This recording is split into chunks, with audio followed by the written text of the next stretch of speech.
Rotary club of Tenali Vaikunthapuram ఆధ్వర్యంలో quit India అమరవీరులకు ఘనంగా నివాళులర్పించారు.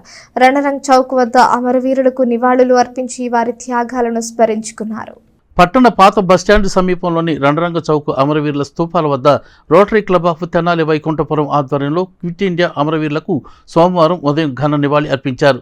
1942 ఆగస్టు 12న జరిగిన క్విట్ ఇండియా ఉద్యమంలో అమరులైన 7 స్వాతంత్ర సమర యోధులకు రోటరీ క్లబ్ తరపున అంజలి ఘటించారు. అమరవీరుల స్మృత్యర్థం ఏర్పాటు చేసిన స్తూపాలకు పూలమాలలు వేసి నివాళులర్పించారు.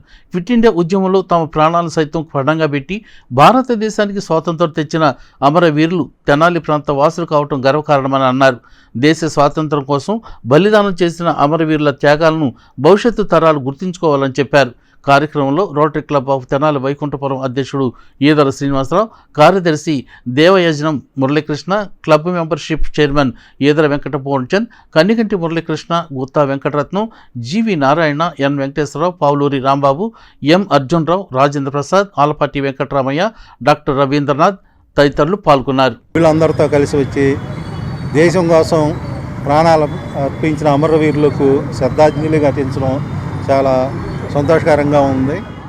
మరి క్విట్ ఇండియా ఉద్యమంలో గాంధీ గారి పిలుపు అందుకొని ఆ రోజు మన తెనాలి వాస్తవ్యులైనటువంటి 7 మరి బ్రిటిష్ వారికి నిరసన తెలియజేస్తూ బ్రిటిష్ వాళ్ళు జరిపినటువంటి కాల్పులలో 7 మరణించడం జరిగింది.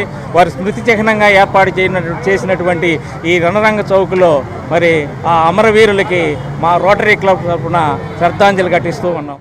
ఈ స్వతంత్ర సమరయోధులు నిరసనలో భాగంగా రైల్వే స్టేషన్లో ఆందోళన చేసి అక్కడి నుండి ఊరేగింపుగా మన సబ్ కలెక్టర్ ఆఫీస్కి వెళ్తుంటే ఈ ఏరియాలో వారిని కాల్పులు జరిపి వారిని అమరజీవులుగా చేశారు. అటువంటి అమరజీవులకి వాళ్ళ నివాళులు అర్పించడం కోసం రోటరీ క్లబ్ తరఫున వచ్చి వారికి నివాళులు అర్పించడం జరుగుతుంది. అటువంటి మహానుభావుల యొక్క త్యాగ బలమే ఈరోజు మనం పీలుస్తున్న స్వతంత్రపు గాలి.